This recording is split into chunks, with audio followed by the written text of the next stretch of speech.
Picture this.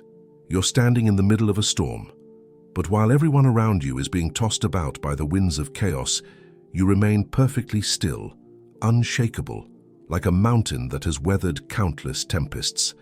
This isn't fantasy. This is the power of the Stoic mindset, a philosophy so potent that it transformed ordinary people into legends, slaves into teachers of emperors, and anxious minds into fortresses of calm. But here's the question that will determine whether you watch this video as passive entertainment or as a blueprint for transformation. Are you tired of being at the mercy of your emotions, manipulated by others, and scattered by every minor crisis that life throws your way? Because if you are, then you're about to discover the same mental framework that enabled Marcus Aurelius to rule the Roman Empire with wisdom, helped Seneca navigate the treacherous politics of Nero's court, and allowed Epictetus to find freedom even in chains. The ancient Stoics didn't just philosophize about inner strength. They lived it, breathed it, and proved its effectiveness in the most challenging circumstances imaginable. Today, you're going to learn their secrets, not as abstract concepts, but as practical tools you can use immediately to become calm in chaos, focused amid distractions, and absolutely impossible to manipulate. This isn't about suppressing your emotions or becoming cold and distant. It's about developing an inner citadel so strong that external circumstances lose their power to control you. Let's begin where all great transformations start, with a fundamental shift in how you see the world around you. When Epictetus was born into slavery in ancient Greece, he had every reason to feel powerless, angry, and hopeless. Yet this man, who spent his early years in chains, would eventually become one of history's most influential teachers of personal freedom. How? He discovered the most liberating truth in human existence. While you cannot control what happens to you, you have absolute sovereignty over how you respond. This principle, known as the dichotomy of control, isn't just philosophical theory. It's the foundation upon which all mental strength is built. Imagine Epictetus in his slave quarters, his legs shackled, his body belonging to another, yet his mind soaring free because he understood this simple but revolutionary concept. Every morning when you wake up, you face the same choice that Epictetus faced. Will you focus your energy on things beyond your control, or will you channel it into the one domain where you are truly powerful, your own thoughts, decisions, and responses? Consider how this applies to your daily life. When someone cuts you off in traffic, your immediate impulse might be to feel angry, to let that stranger's action dictate your emotional state for the next hour. But what if instead you recognized that their driving is completely outside your control, while your reaction is entirely within it? What if you chose to see their rudeness as their problem, not yours? This isn't passive acceptance. It's active empowerment. You're taking back control of your inner world, refusing to let random events and other people's behavior determine your peace of mind. Marcus Aurelius, who had the weight of an entire empire on his shoulders, wrote in his personal journal, "You have power over your mind, not outside events. Realize this and you will find strength." These weren't the words of someone living in comfort and ease, but of a man facing plagues, wars, and betrayals, yet choosing to focus on what he could control rather than lamenting what he couldn't. Now let's explore how this mindset makes you impossible to manipulate. Manipulators rely on your emotional reactions, your fears, your desires, and your need for approval. But when you truly internalize the dichotomy of control, you become like a smooth stone that nothing can grip. When someone tries to make you angry by insulting you, you recognize that their words are outside your control, but your response is entirely within it. You might choose to address the situation calmly, or you might choose to walk away, but either way, you're responding from a position of strength rather than reacting from a place of emotional chaos. Seneca faced this exact challenge when he served as advisor to Emperor Nero, one of history's most volatile and dangerous rulers. Nero was notorious for his unpredictable rages, his manipulative tactics, and his tendency to destroy anyone who displeased him. Yet Seneca navigated this treacherous environment for years by maintaining his philosophical center, never allowing Nero's moods and machinations to compromise his inner peace or his principles. The second pillar of unshakable calm is what the Stoics called the discipline of perception. This is the art of seeing things as they truly are, stripped of the emotional coloring that our minds automatically add to every experience. When Marcus Aurelius looked at a luxurious feast, he didn't see glamour and indulgence. He saw dead fish and birds and pigs, reminding himself of the temporary nature of physical pleasures. When he contemplated his own imperial robes, he saw them as sheep's wool dyed with shellfish blood, refusing to let external symbols of status inflate his ego or define his worth. This wasn't cynicism or negativity, it was clarity. By seeing through the illusions that most people accept without question, Marcus Aurelius maintained his perspective and his humility even at the height of power. How can you apply this discipline of perception in your own life? When you're facing what seems like a catastrophic setback, pause and ask yourself, is this really as devastating as it appears, or is that just your initial emotional interpretation? When someone achieves something you want, instead of feeling envious, can you see their success for what it really is? A temporary external circumstance that has no bearing on your own worth or potential. Epictetus taught his students to examine their impressions carefully, to question the automatic judgments that the mind makes about every situation. He would say, "It's not what happens to you, but how you react to it that matters." This simple practice of stepping back and examining your perceptions before accepting them as truth is like developing a superpower. Suddenly, you're no longer at the mercy of every random thought and emotion that crosses your mind. The third element of Stoic strength is the practice of negative visualization, or premeditatio malorum. This might sound pessimistic, but it's actually one of the most liberating exercises you can master.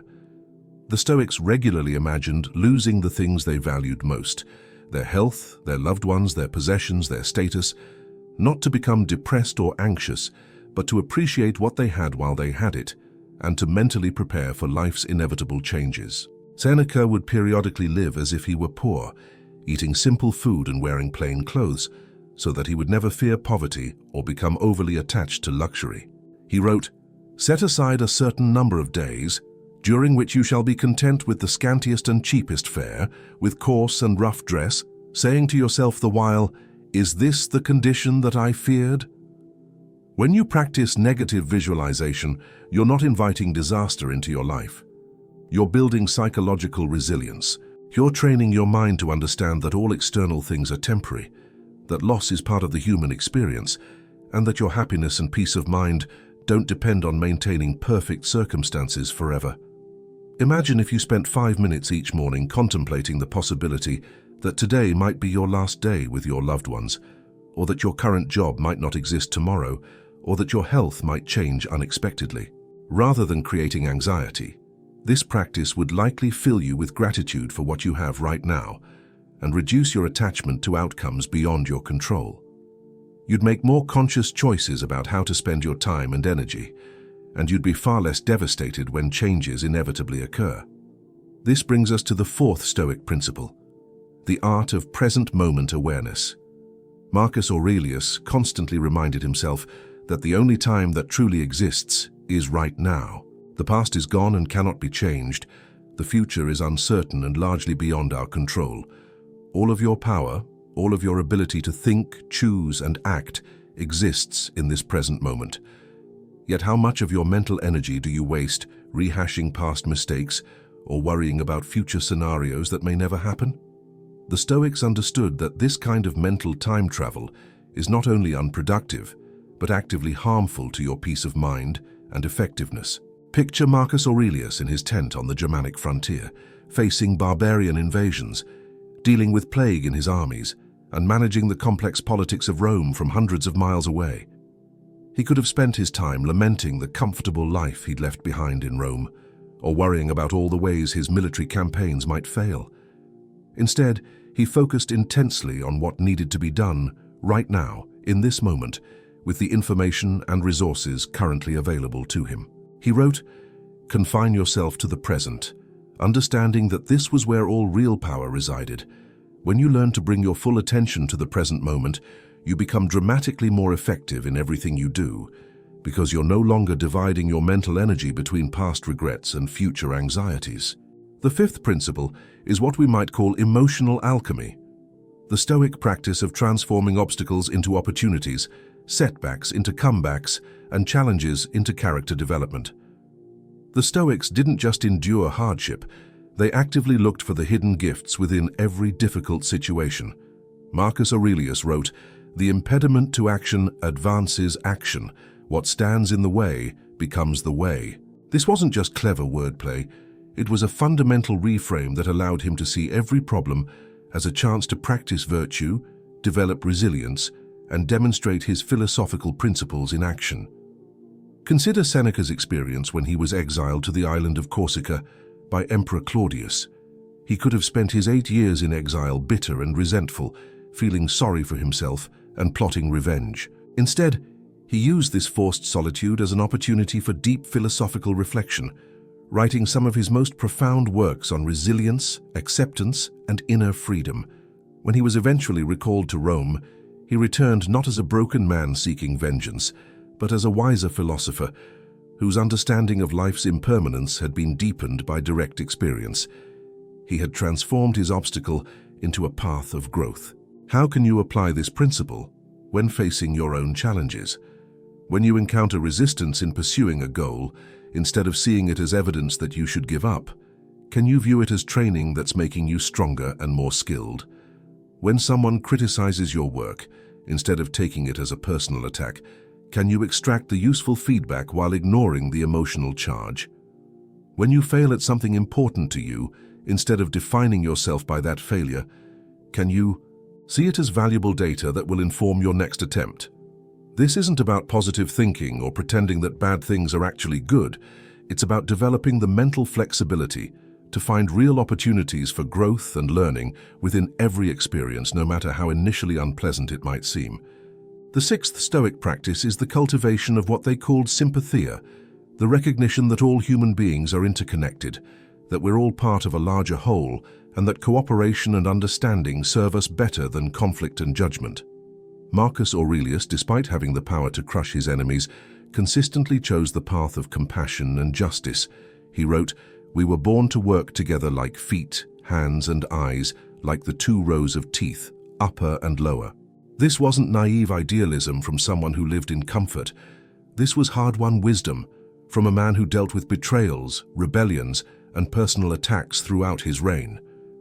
When you truly understand sympathia, manipulation becomes much more difficult because you're no longer operating from a place of fear, competition, or scarcity. You recognize that other people's behavior usually stems from their own pain, confusion, or unmet needs, rather than from some inherent evil or desire to harm you personally. This doesn't mean becoming a doormat or failing to set boundaries. It means responding to difficult people and situations from a place of strength and understanding, rather than reactive defensiveness. Imagine how much more peaceful your relationships would be if you could see the frightened child behind the aggressive boss, the insecure person behind the show-off, or the hurt individual behind the cruel comment. The seventh element of Stoic training is the discipline of desire, learning to want what you have rather than constantly craving what you lack. The Stoics understood that happiness comes not from getting what you want, but from wanting what you get. This isn't about lowering your standards or abandoning your goals. It's about finding contentment in the present while working toward the future. Epictetus taught that we suffer not because of external circumstances, but because of the gap between what we expect and what actually happens. When you align your desires with reality, rather than fighting against what is, you eliminate the source of most psychological suffering. Seneca demonstrated this principle beautifully in his approach to wealth. Despite being one of the richest men in Rome, he never let his possessions possess him. He enjoyed his wealth when he had it, but he was equally prepared to lose it all without losing his peace of mind. He regularly practiced voluntary discomfort, reminding himself that external goods were preferred indifference, nice to have, but not necessary for happiness or virtue.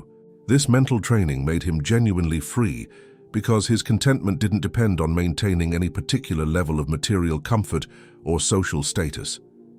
The eighth principle is the Stoic concept of memento mori, remembering death not as something morbid to fear, but as the ultimate teacher of what truly matters.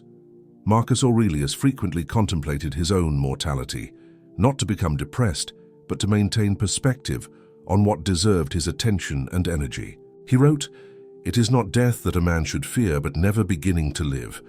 When you regularly remember that your time is limited, that this conversation might be your last with this person, that this day might be your final opportunity to make a difference, you naturally prioritize what's truly important and let go of petty concerns that normally consume your mental energy. This awareness of mortality also makes you much more difficult to manipulate, because most manipulation relies on the illusion that you have unlimited time to waste on other people's agendas. When someone tries to pressure you with artificial urgency or make you feel guilty for not meeting their expectations, your awareness of life's brevity helps you evaluate whether their request deserves a place in your limited time on Earth. Death, properly understood, becomes not an enemy to fear, but an advisor that helps you live more consciously and courageously. The ninth Stoic practice is the development of what we might call philosophical resilience, the ability to maintain your principles and perspective even under extreme pressure. This isn't stubborn inflexibility, it's the deep rootedness that comes from having thought carefully about what you believe and why you believe it. When Cato the Younger faced the choice between submitting to Julius Caesar's dictatorship or maintaining his republican principles, he chose death rather than compromise his deepest values. While such extreme measures are rarely necessary in modern life, the principle remains vital. When you know who you are and what you stand for, external pressures lose much of their power to sway you. This philosophical resilience develops through regular self-examination and reflection. The Stoics practiced a daily review, examining their thoughts, actions, and responses to see where they had lived up to their principles and where they had fallen short. Seneca would end each day by putting it on trial, asking himself what wounds he had healed, what failings he had corrected, and where he was better than before.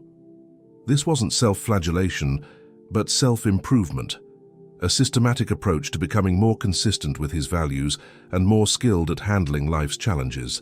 The 10th and final principle we'll explore is the Stoic understanding of true freedom. For the Stoics, freedom wasn't political or economic, it was psychological and spiritual. Epictetus, despite spending years in literal chains, was freer than most people who have never known physical bondage, because he had achieved mastery over his own mind. He taught that we are enslaved not by external circumstances, but by our own ignorance, our attachment to things beyond our control, and our failure to develop our capacity for reason and virtue. True freedom comes when you no longer need anyone else's approval to feel good about yourself, when external circumstances lose their power to determine your emotional state, and when you can pursue your goals without being controlled by the fear of failure or the craving for success. This is the freedom that makes you impossible to manipulate, not because you're isolated or defensive, but because you're genuinely independent in the ways that matter most. As we reach the end of this journey through Stoic wisdom, remember that these aren't just interesting ideas to contemplate. They're practical tools that require daily practice and application. The ancient Stoics didn't develop their remarkable calm, focus, and strength by reading about philosophy. They developed it by living it, day after day, choice by choice, challenge by challenge. Marcus Aurelius became Marcus Aurelius not because he was born with special powers, but because he consistently chose to apply Stoic principles even when it was difficult, especially when it was difficult. Seneca became a master of resilience, not because life was easy for him, but because he used every setback as an opportunity to practice his philosophy. Epictetus found freedom in chains because he refused to let external circumstances define his inner experience. You now have access to the same mental tools that transformed these ordinary humans into extraordinary examples of what's possible when philosophy becomes a way of life. The question is not whether these principles work. History has proven their effectiveness repeatedly. The question is whether you'll commit to the daily practice required to make them part of your character rather than just part of your knowledge. Start small, start today, and start with whatever challenge you're currently facing. Apply the dichotomy of control to your biggest source of stress. Practice the discipline of perception with your most troubling situation. Use negative visualization to appreciate what you currently have. Bring your full attention to this present moment and notice how much power you actually possess right here, right now. Your transformation into someone who is calm, focused, and impossible to manipulate begins with your very next choice. Will you allow external circumstances to continue controlling your inner world? Or will you claim the sovereignty over your own mind that is your birthright as a human being? The Stoics are waiting to welcome you into their ranks, not as passive students, but as active practitioners of the most practical philosophy ever developed. Take the first step, then the second. Then keep walking the path that leads to genuine freedom and unshakable peace. Share your experiences in the comments below, because your journey towards Stoic strength might inspire someone else to begin their own transformation. The ancient wisdom is timeless, but your application of it starts now, in this moment, with this choice to become the master of your own mind.